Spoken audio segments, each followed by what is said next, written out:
Hi friends, welcome back to my channel. Friends, ನಾವು CTA ಎಕ್ಸಾಮ್ನ paper 1 ಅಂದರೆ GKಗೆ ಸಂಬಂಧಿಸಿದ ವಿಷಯಗಳಾದ economics, history, political, general science, environmental science ಈ ಇಷ್ಟು ವಿಷಯಗಳ ಇಂಪಾರ್ಟೆಂಟ್ ಕ್ವಶನ್ಸ್ನ ನೋಡಿದ್ದೀವಿ. ಈ ವಿಡಿಯೋದಲ್ಲಿ ಭಾರತದ ಭೂಗೋಳಶಾಸ್ತ್ರ ಅಂದರೆ ಇಂಡಿಯನ್ ಜಿಯೋಗ್ರಫಿ ಬಗ್ಗೆ ಈ ವಿಡಿಯೋದಲ್ಲಿ ನೋಡೋಣ. ಇದು 9ನೇ ವಿಡಿಯೋ. ಹಿಂದಿನ ವಿಡಿಯೋಗಳನ್ನು ನೀವು ನೋಡಿಲ್ಲ ಅಂದರೆ ಹೋಗಿ ನೋಡಿ, ಹಾಗೆ ನಮ್ಮ ಚಾನಲ್ನ ಸಬ್ಸ್ಕ್ರೈಬ್ ಮಾಡ್ಕೊಳ್ಳಿ. ಬನ್ನಿ ಕ್ವಶನ್ಸ್ನ ನೋಡೋಣ. ಮೊದಲನೇ ಪ್ರಶ್ನೆ, ಭಾರತದೊಂದಿಗೆ ಅತಿ ಉದ್ದವಾದ ಗಡಿರೇಖೆ ಹೊಂದಿರುವ ದೇಶ? Option B. Option 1 Afghanistan, option 2 Pakistan, option 3 Bangladesh, option 4 Nepal. ಇದಕ್ಕೆ ರೈಟ್ ಆನ್ಸರ್ ಆಪ್ಷನ್ 3 ಬಾಂಗ್ಲಾದೇಶ್.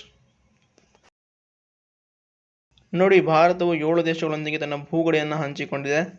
ಅದರಲ್ಲಿ ಮೊದಲನೇದು ಬಾಂಗ್ಲಾದೇಶ್ 4096 ಕಿಲೋಮೀಟರ್ ಉದ್ದದ ಗಡಿಯನ್ನು ಹಂಚಿಕೊಂಡಿದೆ.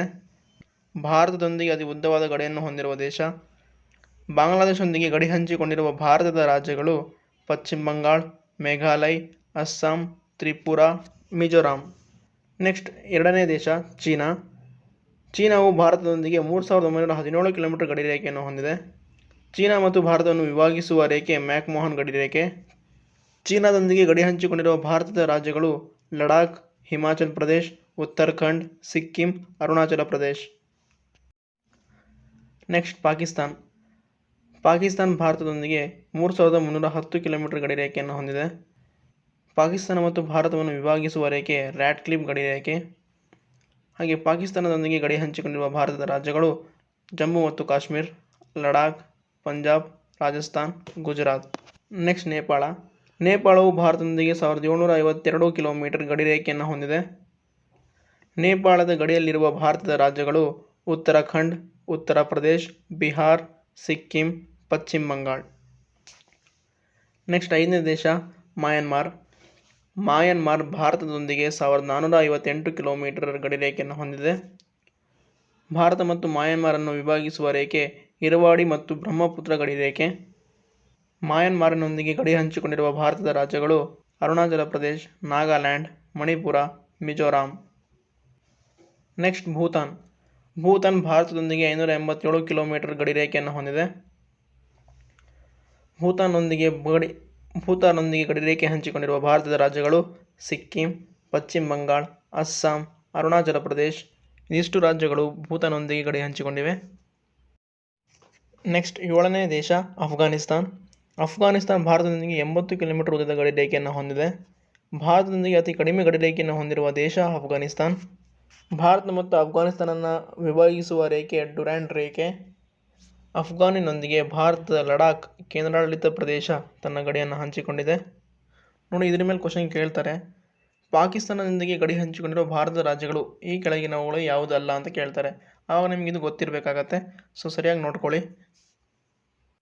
ನೆಕ್ಸ್ಟ್ ಪ್ರಶ್ನೆ, ಕ್ಯಾನ್ಸರ್ನ ಉಷ್ಣವಲಯವು ಟ್ರಾಪಿಕ್ ಆಫ್ ಕ್ಯಾನ್ಸರ್ ಯಾವ ಪ್ರದೇಶವನ್ನು ಹಾದು ಹೋಗುವುದಿಲ್ಲ? ನೋಡಿ, ಈ ಕ್ವಶನ್ ಮೊನ್ನೆ ನಡೆದಿರೋ PC ಎಕ್ಸಾಮಲ್ಲಿ ಕೇಳಿದ್ದಾರೆ. ಸೊ ನಾನು ಅದನ್ನೇ ತೊಗೊಂಡಿದ್ದೀನಿ. ಆಪ್ಷನ್ಗಳನ್ನು ನೋಡಿ. Option A Rajasthan, option B Chhattisgarh, option C Odisha, option D Tripura. ಯಾವ ಪ್ರದೇಶವನ್ನು ಹಾದು ಹೋಗುವುದಿಲ್ಲ ಅಂತ ಕೇಳಿದ್ದಾರೆ. ಸೊ ಇದಕ್ಕೆ right answer option C Odisha. ನೋಡಿ, ಟ್ರಾಪಿಕ್ ಆಫ್ ಕ್ಯಾನ್ಸರ್ ಅಥವಾ 23ನೇ ಕರ್ಕಾಟಕ ಸಂಕ್ರಾಂತಿ ವೃತ್ತ ಭಾರತದಲ್ಲಿ ಹಾದು ಹೋಗುವ ರಾಜ್ಯಗಳು ಗುಜರಾತ್, ರಾಜಸ್ಥಾನ್, ಮಧ್ಯಪ್ರದೇಶ್, ಛತ್ತೀಸ್ಗಢ, ಜಾರ್ಖಂಡ್, ಪಶ್ಚಿಮ ಬಂಗಾಳ, ತ್ರಿಪುರಾ, ಮಿಜೋರಾಂ. ನೋಡಿ, ನೀವು ಅದನ್ನು ಮ್ಯಾಪಲ್ಲಿ ಕೂಡ ನೋಡ್ಬೋದು. ಇದನ್ನು ನೆನ್ಪಿಟ್ಕೊಳ್ಳೋಕ್ಕೆ ಒಂದು ಕೋಡ್ನ ಹೇಳ್ತೀನಿ ನೋಡಿ. ಪಮ್ಮಿ ಮಗ ಛತ್ರಿ ರಾಜ.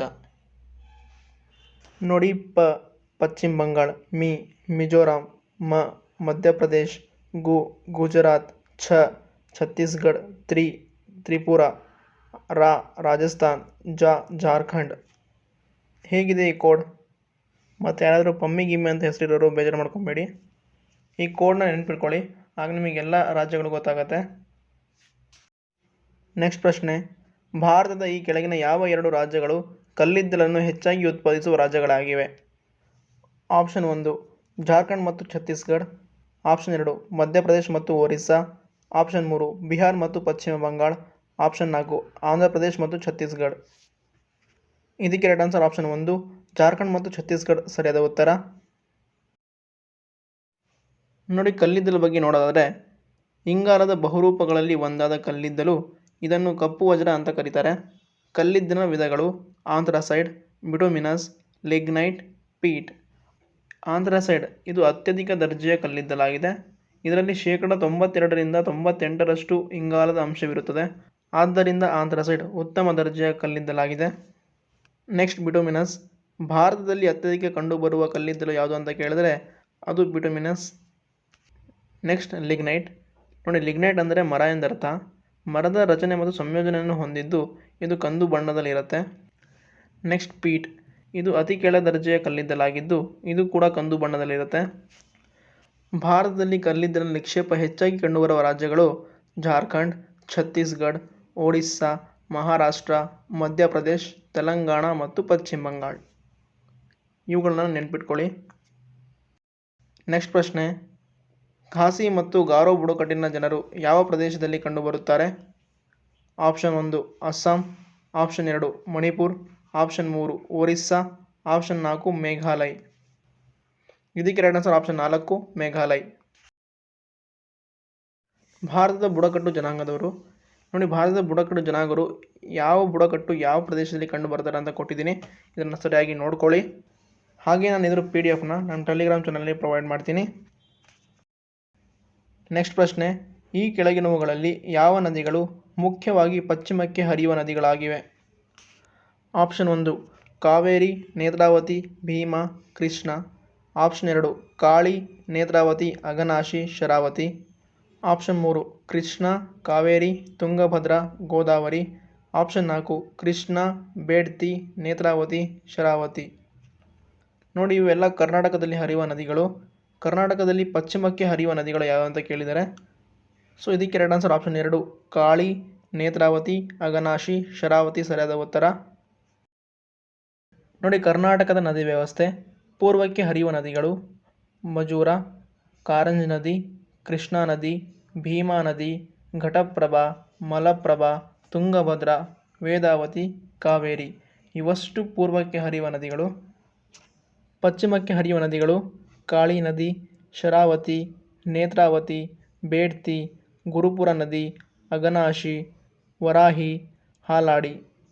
ನೋಡಿ, ನದಿಗಳ ಮೇಲೆ ಒಂದು ಕ್ವಶನ್ ಇದ್ದೇ ಇರುತ್ತೆ, ಇದನ್ನು ನೆನ್ಪಿಟ್ಕೊಳ್ಳಿ. ನೆಕ್ಸ್ಟ್ ಪ್ರಶ್ನೆ, ಪಟ್ಟಿ 1 ಮತ್ತು ಪಟ್ಟಿ 2 ಹೊಂದಿಸಿ ಬರೆಯಿರಿ. ಪಟ್ಟಿ 1ಗಳಲ್ಲಿ ಶಿಖರಗಳನ್ನು ಕೊಟ್ಟಿದ್ದಾರೆ, ಪಟ್ಟಿ 2ನಲ್ಲಿ ಶ್ರೇಣಿಯನ್ನು ಕೊಟ್ಟಿದ್ದಾರೆ. ಯಾವ ಶ್ರೇಣಿಯಲ್ಲಿ ಯಾವ ಶಿಖರ ಸಂಬಂಧಿಸಿದೆ ಅಂತ ನಾವು ಹೊಂದಾಣಿಕೆಯನ್ನು ಮಾಡಬೇಕು. ಗುರು ಶಿಖರ ಅರಾವಳಿ ಬೆಟ್ಟಗಳಲ್ಲಿದೆ. ದೊಡ್ಡ ಬೆಟ್ಟ ನೀಲಗಿರಿ ಬೆಟ್ಟದಲ್ಲಿದೆ. ಅಣ್ಣಾಮಲೈನಲ್ಲೇ ಇದೆ.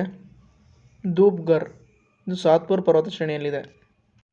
ಸೊ ಇದಕ್ಕೆ ರೈಟ್ ಆನ್ಸರ್ ಆಪ್ಷನ್ 2 2 3 1 4. ನೋಡಿ, ಭಾರತದ ಪ್ರಮುಖ ಶಿಖರಗಳ ಮಾಹಿತಿ. ಪ್ರಪಂಚದ ಅತ್ಯಂತ ಎತ್ತರವಾದ ಶಿಖರ ಮೌಂಟ್ ಎವರೆಸ್ಟ್. ಭಾರತದ ಅತ್ಯಂತ ಎತ್ತರವಾದ ಶಿಖರ ಗಾರ್ವಿನ್ ಆಸ್ಟಿನ್ ಅಥವಾ K2 ಅಂತ ಕರೀತಾರೆ. ದಕ್ಷಿಣ ಭಾರತದ ಅತ್ಯಂತ ಎತ್ತರವಾದ ಶಿಖರ ಅಣ್ಣೈಮುಡಿ. ಕರ್ನಾಟಕದ ಅತ್ಯಂತ ಎತ್ತರವಾದ ಶಿಖರ ಮುಳ್ಳಯ್ಯನಗಿರಿ. ಪಶ್ಚಿಮ ಘಟ್ಟಗಳಲ್ಲಿ ಅತ್ಯಂತ ಎತ್ತರವಾದ ಶಿಖರ ಅಣ್ಣೈಮುಡಿ. ಪೂರ್ವ ಘಟ್ಟಗಳಲ್ಲಿ ಅತ್ಯಂತ ಎತ್ತರವಾದ ಶಿಖರ ಹನ್ಮಕೊಂಡ. ಸಾತ್ಪುರ್ ಪರ್ವತ ಶ್ರೇಣಿಯಲ್ಲಿ ಅತ್ಯಂತ ಎತ್ತರವಾದ ಶಿಖರ ದುಧ್ವಾಗರ್. ವಿಂಧ್ಯ ಪರ್ವತ ಶ್ರೇಣಿಯಲ್ಲಿ ಅತ್ಯಂತ ಎತ್ತರವಾದ ಶಿಖರ ಅಮರಕಂಟಕ. ಅರಾವಳಿ ಬೆಟ್ಟಗಳಲ್ಲಿ ಅತ್ಯಂತ ಎತ್ತರವಾದ ಶಿಖರ ಗುರು ಶಿಖರ. ಅರಾವಳಿ ಪರ್ವತ ಶ್ರೇಣಿಯನ್ನು ಭಾರತದ ಅತ್ಯಂತ ಹಳೆಯ ಪರ್ವತ ಶ್ರೇಣಿ ಅಂತ ಕರೀತಾರೆ. ನೀಲಗಿರಿ ಬೆಟ್ಟಗಳಲ್ಲಿ ಅತ್ಯಂತ ಎತ್ತರವಾದ ಶಿಖರ ದೊಡ್ಡ ಬೆಟ್ಟ. ಅಂಡಮಾನ್ ಮತ್ತು ನಿಕೋಬಾರ್ನಲ್ಲಿ ಅತ್ಯಂತ ಎತ್ತರವಾದ ಶಿಖರ ಸ್ಯಾಡುಲ್ ಶಿಖರ. ನೋಡಿ, ಇನ್ಫಾರ್ಮೇಷನ್ ತುಂಬ ಇಂಪಾರ್ಟೆಂಟ್. ನೋಡಿ, ಪ್ರೀವಿಯಸ್ ಇಯರ್ CTI ಪೇಪರ್ಗಳಲ್ಲಿ ಈ ಕ್ವಶನ್ನ ಕೇಳಿದ್ದಾರೆ, ಸೊ ನೆನ್ಪಿಟ್ಕೊಳ್ಳಿ. ನೆಕ್ಸ್ಟ್ ಪ್ರಶ್ನೆ, ಕೊಟ್ಟಿರುವ ಸಂಕೇತವನ್ನು ಬಳಸಿ ರೈಲ್ವೆ ವಲಯಗಳನ್ನು ಅವುಗಳ ಕೇಂದ್ರ ಕಚೇರಿ ಇರುವ ನಗರಗಳೊಂದಿಗೆ ಸರಿಯಾಗಿ ಹೊಂದಿಸಿ. ರೈಲ್ವೆ ವಲಯಗಳು: ಉತ್ತರದ ರೈಲ್ವೆ ವಲಯ, ಕೇಂದ್ರ ರೈಲ್ವೆ ವಲಯ, ಪೂರ್ವ ರೈಲ್ವೆ ವಲಯ, ದಕ್ಷಿಣ ರೈಲ್ವೆ ವಲಯ. ಕೇಂದ್ರ ಕಚೇರಿ: ಮುಂಬೈ, ನವದೆಹಲಿ, ಚೆನ್ನೈ, ಕೋಲ್ಕತ್ತಾ. ಇದನ್ನು ಸರಿಯಾಗಿ ಹೊಂದಾಣಿಕೆ ಮಾಡಬೇಕು. ಉತ್ತರದ ರೈಲ್ವೆ ವಲಯ ನವದೆಹಲಿ, ಕೇಂದ್ರ ರೈಲ್ವೆ ವಲಯ ಮುಂಬೈ, ಪೂರ್ವ ರೈಲ್ವೆ ವಲಯ ಕೋಲ್ಕತ್ತಾ, ದಕ್ಷಿಣ ರೈಲ್ವೆ ವಲಯ ಚೆನ್ನೈ. ಸೊ ಇದಕ್ಕೆ ರೈಟ್ ಆನ್ಸರ್ ಆಪ್ಷನ್ 2 2 1 4 3. ನೋಡಿ, ಪ್ರಮುಖ ರೈಲ್ವೆ ವಲಯಗಳು: ಕೇಂದ್ರೀಯ ರೈಲ್ವೆ ವಲಯ ಮುಂಬೈ, ಪೂರ್ವ ರೈಲ್ವೆ ವಲಯ ಕೋಲ್ಕತ್ತಾ, ಆಗ್ನೇಯ ರೈಲ್ವೆ ವಲಯ ಕೋಲ್ಕತ್ತಾ, ದಕ್ಷಿಣ ರೈಲ್ವೆ ವಲಯ ಚೆನ್ನೈ, ನೈಋತ್ಯ ರೈಲ್ವೆ ವಲಯ ಹುಬ್ಬಳ್ಳಿ, ಪಶ್ಚಿಮ ರೈಲ್ವೆ ವಲಯ ಮುಂಬೈ, ವಾಯುವ್ಯ ರೈಲ್ವೆ ವಲಯ ಜೈಪುರ್, ಉತ್ತರದ ರೈಲ್ವೆ ವಲಯ ನವದೆಹಲಿ, ಈಶಾನ್ಯದ ರೈಲ್ವೆ ವಲಯ ಗೋರಖ್ಪುರ. ಇವುಗಳು ತುಂಬ ಇಂಪಾರ್ಟೆಂಟ್. ಇದನ್ನು ನೆನ್ಪಿಟ್ಕೊಳ್ಳಿ. ಎಲ್ಲ ಎಕ್ಸಾಮಲ್ಲೂ ಈ ಕ್ವಶನ್ ಕೇಳ್ತಾರೆ, ಕೇಳಿದ್ದಾರೆ ಕೂಡ, ನೆನ್ಪಿಟ್ಕೊಳ್ಳಿ. ನೆಕ್ಸ್ಟ್ ಪ್ರಶ್ನೆ, ಸೂರ್ಯನ ಆಂತರಿಕ ರಚನೆಯ ಅತ್ಯಂತ ಹೊರಪದರ ಯಾವುದು? ಆಪ್ಷನ್ ಎ ಗರ್ಭ, option B corona, option C ಪ್ರಚಲನ ವಲಯ, ಆಪ್ಷನ್ ಡಿ ತೇಜೋಮಂಡಲ. ಇದಕ್ಕೆ right answer option B corona. ಸೂರ್ಯನ ಆಂತರಿಕ ರಚನೆ ನೋಡಿ. ಸೂರ್ಯನ ಆಂತರಿಕ ರಚನೆಯಲ್ಲಿ ಮೊದಲನೇದು ಗರ್ಭ. ನೋಡಿ, ಇಲ್ಲಿ ನೀವು ಡಯಾಗ್ರಾಮಲ್ಲಿ ನೋಡ್ಬೋದು, ಇನ್ನರ್ ಕೋರ್ ಅಂತ ಇದೆ, ಅದನ್ನು ಕನ್ನಡದಲ್ಲಿ ಗರ್ಭ ಅಂತ ಕರೀತಾರೆ. ನೆಕ್ಸ್ಟ್ ಎರಡನೇದು ವಿಕಿರಣ ವಲಯ, ರೇಡಿಯೇಷನ್ ಝೋನ್.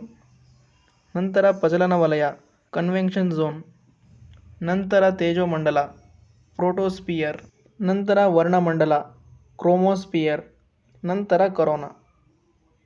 ಗರ್ಭ ಅತ್ಯಂತ ಒಳಪದರ, ಕರೋನಾ ಅತ್ಯಂತ ಹೊರಪದರ. ಇದನ್ನು ನೆನ್ಪಿಟ್ಕೊಳ್ಳಿ. ಸೂರ್ಯನಲ್ಲಿ ಉಷ್ಣ ಭೈಜಿಕ ಸಮ್ಮಿಳನ ಕ್ರಿಯೆಯಿಂದ ಉಷ್ಣಶಕ್ತಿ ಬಿಡುಗಡೆ ಆಗುತ್ತೆ. ಸೂರ್ಯ ಮತ್ತು ಭೂಮಿಯ ಅಂತರ 150 ಮಿಲಿಯನ್ ಕಿಲೋಮೀಟರಷ್ಟು ದೂರ ಇದೆ. ಸೂರ್ಯನ ಬೆಳಕು ಭೂಮಿಗೆ ತಲುಪಲು 8 ನಿಮಿಷಗಳ ಕಾಲಾವಧಿ ಬೇಕಾಗುತ್ತೆ. ಸೂರ್ಯನಲ್ಲಿರುವ ರಾಸಾಯನಿಕ ಸಂಯೋಜನೆಗಳು ಜಲಜನಕ ಮತ್ತು ಹೀಲಿಯಂ. ನೆಕ್ಸ್ಟ್ ಪ್ರಶ್ನೆ, ಓಝೋನ್ ಪದರವು ಇರುವುದು? ಆಪ್ಷನ್ ಎ ಮಧ್ಯಮಂಡಲ, ಆಪ್ಷನ್ ಬಿ ಸಮೋಷ್ಣ ಮಂಡಲ, ಆಪ್ಷನ್ ಸಿ ಹೊರಮಂಡಲ, ಆಪ್ಷನ್ ಡಿ ಉಷ್ಣತಾ ಮಂಡಲ. ಇದಕ್ಕೆ ಆನ್ಸರ್ನ ನೀವು ಕಮೆಂಟ್ ಮಾಡಿ. ಸರಿಯಾದವರಿಗೆ ನಾನು ರಿಪ್ಲೈ ಕೊಡ್ತೀನಿ. ಹಾಗೆ ಇದ್ರ PDF ಟೆಲಿಗ್ರಾಮ್ ಚಾನಲಲ್ಲಿ ಪ್ರೊವೈಡ್ ಮಾಡ್ತೀನಿ. ನಮ್ಮ ಟೆಲಿಗ್ರಾಮ್ ಚಾನಲ್ನು ಜಾಯ್ನ್ ಆಗಿ. ನಿಮಗೆ ಈ ವಿಡಿಯೋ ಇಷ್ಟ ಆಗಿದರೆ ಲೈಕ್, ಶೇರ್, ಸಬ್ಸ್ಕ್ರೈಬ್ ಮಾಡಿ. Thank you.